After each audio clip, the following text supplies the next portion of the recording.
What's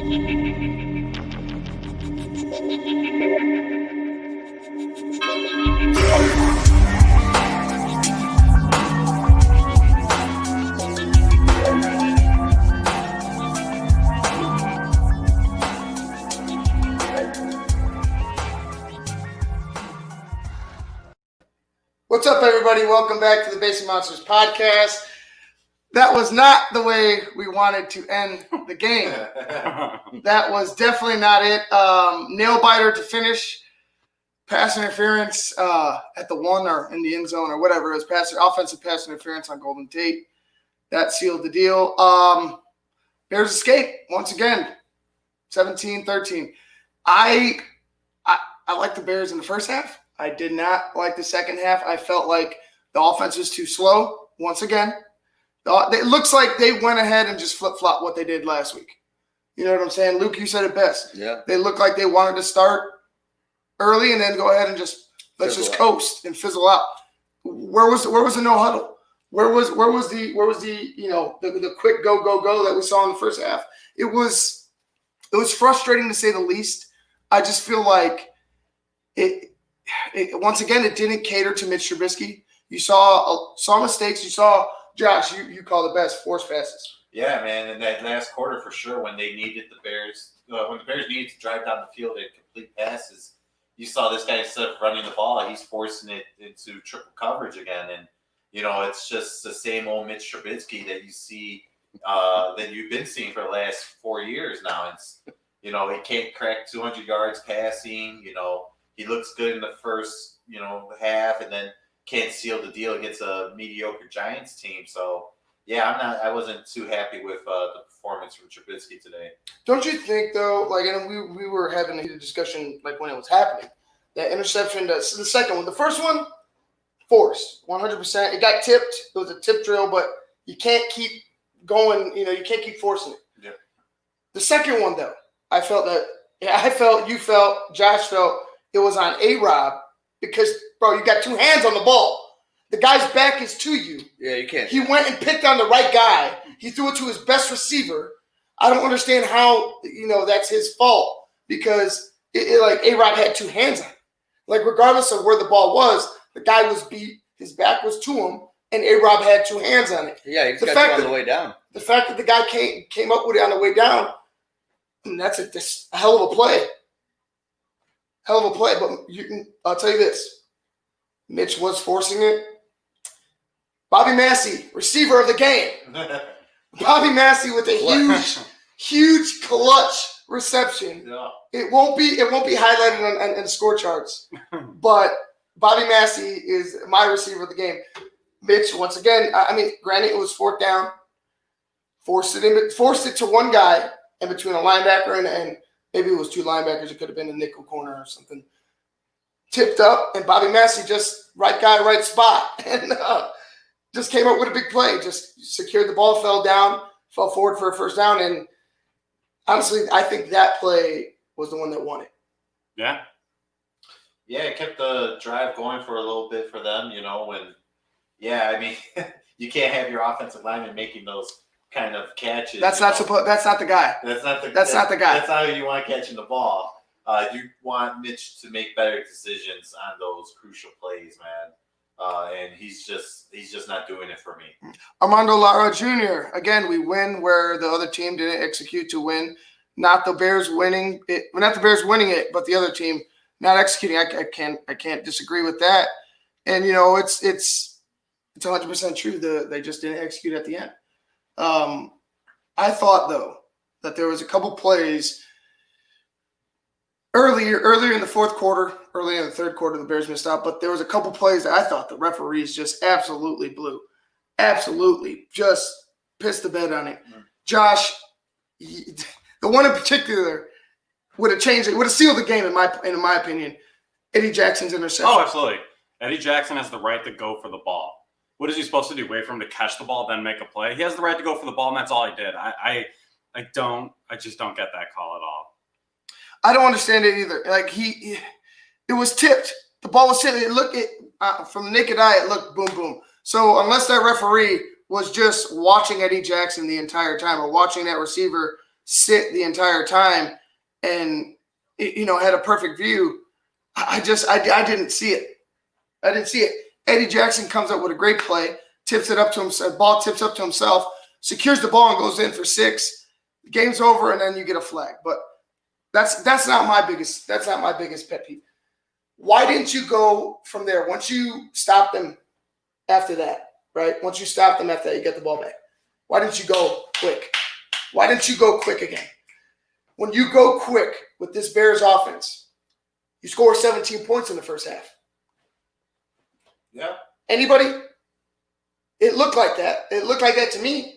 When you go quick, you score points. When you go quick, Mitch doesn't have to think so much. You had great protection when you were on the money. The pass blocking was awesome when you were going at an accelerated pace. It wasn't like super quick, but it was accelerated.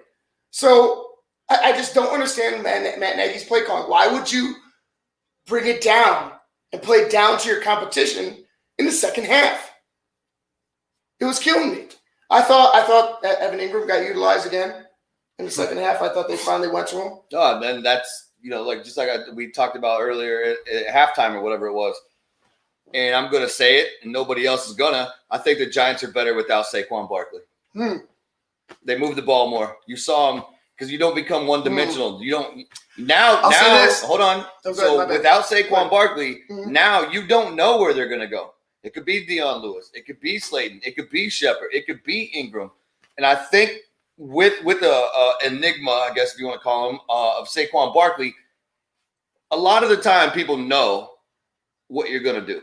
Right. Like, just because he is what he is. Yeah. You take him out of it, like I said, it's the same way across all sports. Like you take out some big guys and plug in someone else, you throw people off just because they don't. Now they know that they can't. Okay, all this film we watched is to stop this guy. Okay, well we didn't watch film for if he got hurt and everybody else got open. We didn't watch film about that. So it's a simple fact, and we saw the Giants moving the ball, passing game. They should have been doing that from you heard me say during the game, they should have came out and just straight passed the ball and just took Saquon out of it. Because if you take that pass rush from the Bears and back it up, and make them cover, Saquon gets loose. You go pass heavy, then you go to Saquon or whoever was a running back. But unfortunately Saquon went down. We didn't get to see we didn't get to see the best of the New York Giants, although we pretty much got their best shot. Saquon potentially has a torn ACL. That's pretty much the season. We all know that. It's not good. It's not good. I enjoy Saquon Barkley. I played running back. I played running back before throughout my life. It's my favorite position. Saquon Barkley is the truth, but it's sad to see him go down. It's unfortunate, but you know what? It looked.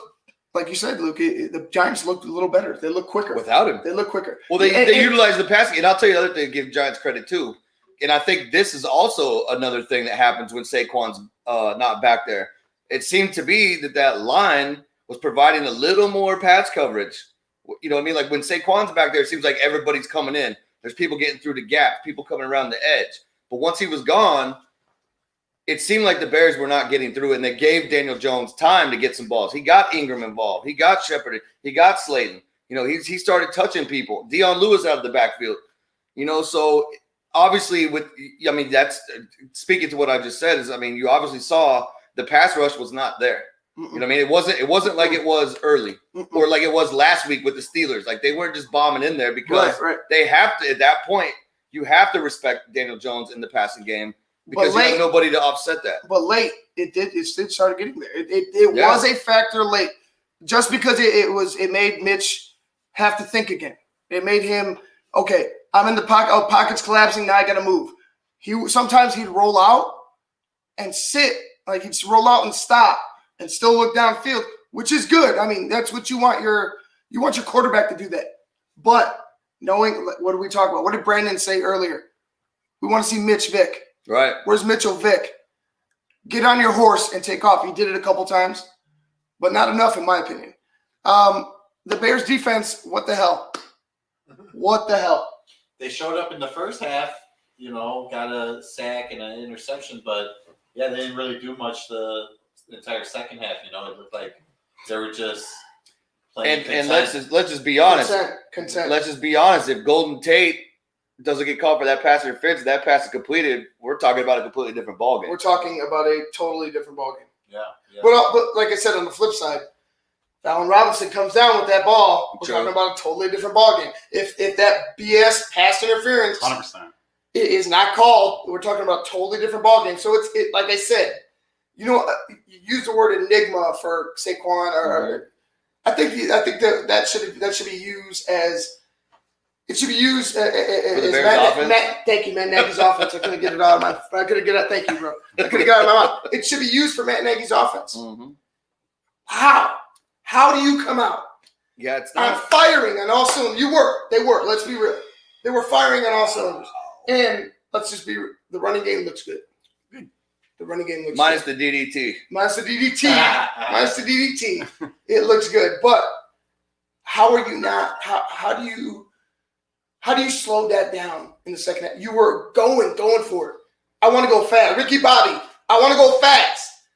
And you slow down. It doesn't make sense to me. It doesn't make sense. What scares me is I'm starting to agree with Ward, and that's Josh. That really scares me. That like Trubisky, no points second half. Just think about that. No points in the second half. Mm-hmm. 2 picks though. Like to me, that's like now I'm like, damn, now I'm making but, excuses. But a fair excuse. Allen Robinson needs to come down with that football. Agreed. So we could. I'm going to chalk it up to 1. I don't care what.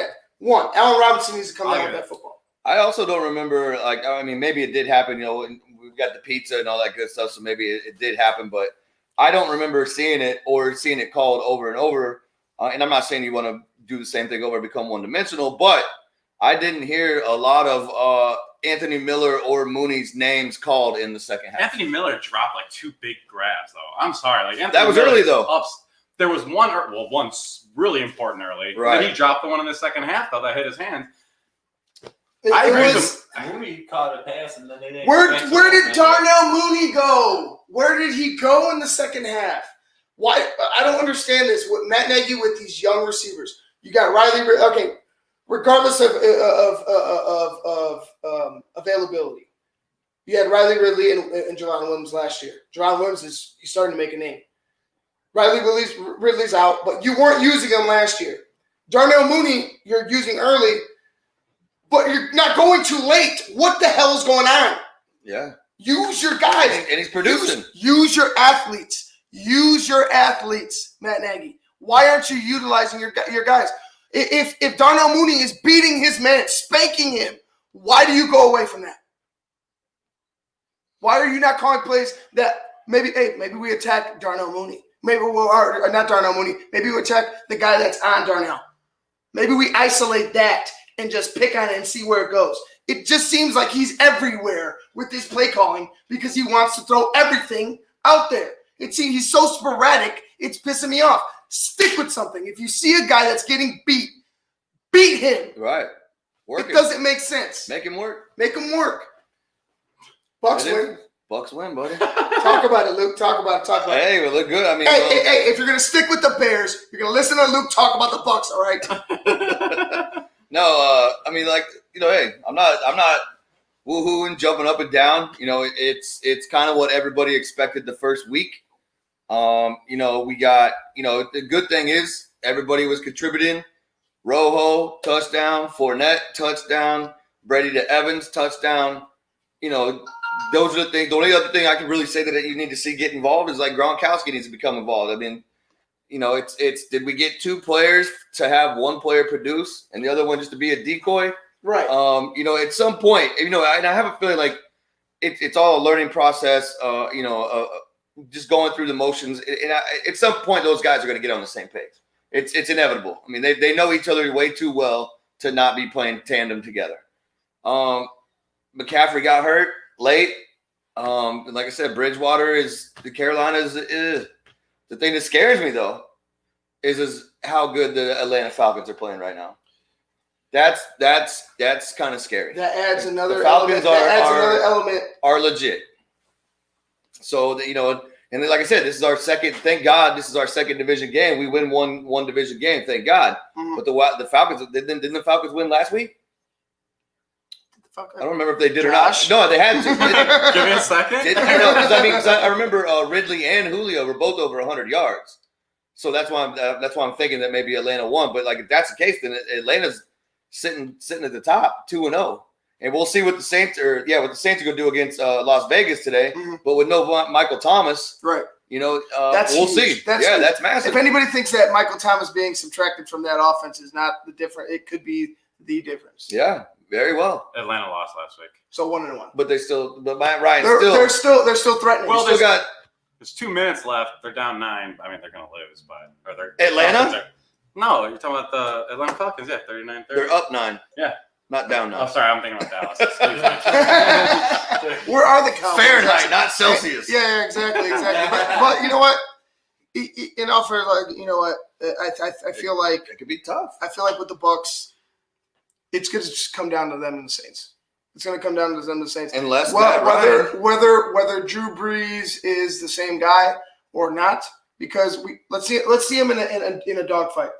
Let's see him get Monday night might be a dogfight. No, right. Let's You're see. playing the Raiders. Let's see Drew get smacked in the mouth, Right. and then come back Without Michael Thomas. Without Michael Thomas, that's going to be something. Drew has to win the game. When was the last? I mean, Cook. Drew. Who else got? Tre'Davious, Taysom Hill, Jared Cook, Alvin Kamara. Who's your who's your go-to guy at that point? I mean, you can't key on Alvin because they'll just key on Alvin. I mean, it's going to be rough. Drew's going to have to win it. We're going to have to see classic Drew win that game. Drew's going to have to see it. We're going to have to see it throughout the season because he's getting older, a little long in the tooth. But second game coming up: Chiefs and Chargers. Chiefs. I mean, I'm going to go just strictly based off of the thing that makes everything in Kansas City that much easier is that new running back they got, Hilaire. If that guy duplicates and can continue to do this in the offense for the rest of the season, it's going to be ugly for everybody. It will be. Everybody. It will be. And you know what? Like Josh and Josh are going to go ahead and get out of here for the second game, but you'll have me and Luke for that second game, the halftime and the post game. But for the Chiefs, just keep doing what you're doing, man. Like it's hard to criticize anything that they've done in the past 2 years. You know what I mean? It's really, really hard to criticize what they've done. The Chargers, on the other hand,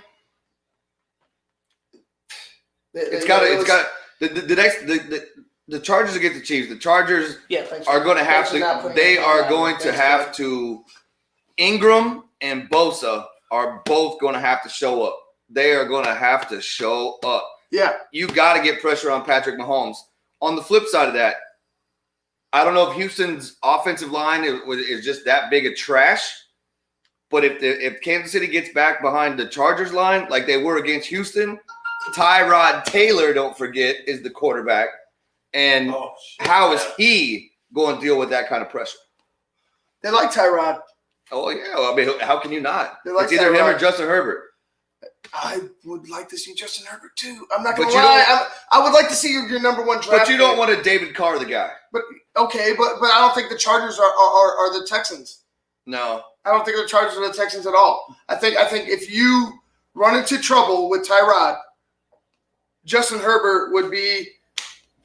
Well, he has to. He has to, but I wouldn't fret to put him in.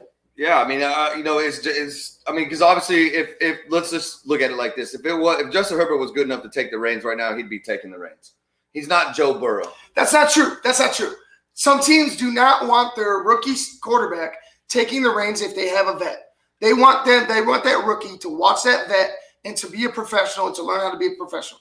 So I would say, I mean, some situations I can agree, but there's other situations where teams are like, nah. Vet over rookie, regardless of what. Yeah, well, I mean, then on the flip side of that, it's i.e. Chicago Bears. Take a rookie, put him in there, and then expect him to work miracles. He's not a miracle worker. The guy played 11 games in his prior career. I mean, like Herbert has a little bit more. He was in a spread offense, great offense in Oregon. Well, he's in right now. Herbert's in right now. So Herbert's going right now. Hey, I hope to God this kid lights it up. Like, wow, I used to love him. Speak of the devil, Oregon. And he shall appear. Right. Justin Herbert, right on cue. He's starting the game. Well, maybe there's something up with Tyrod. What's Who up with knows? Tyrod? I But thought I it was Tyrod. Maybe we missed something. I Yeah, it apologize, could be. but He wasn't on the injury report. Yeah, he wasn't on the injury report. Maybe it's It's coach decision. Coach's Or maybe decision. it's one of those try to throw you off, run this, and then boom, we're going. Maybe they're not prepared for the rookie. Yeah, that's what it could be. Let's I see. mean- Well, hey, guess what? The Justin Herbert era in Has San officially Diego started. has officially started, and I can't wait to see it. Chargers Chiefs just kicked off. We're gonna get out of here. Like I said, me and Luke will be with you guys at halftime of this Chargers Chiefs game. Here's a good drop. Oh, a little overthrown. But me and Luke will be here at halftime for you guys. Josh and Josh, thank you guys for coming again. Man, always. Sure. Thank you. I appreciate it. Appreciate the help. Let's make this a thing. Yeah. Make it a thing. Yeah, for sure. But anyway, guys, we're going to get out of here until halftime. I am Ivan Vargas, Luke Nettles, Josh Davidson, and Josh Ward. This is the Basement Monsters podcast. We will see you guys later. Peace.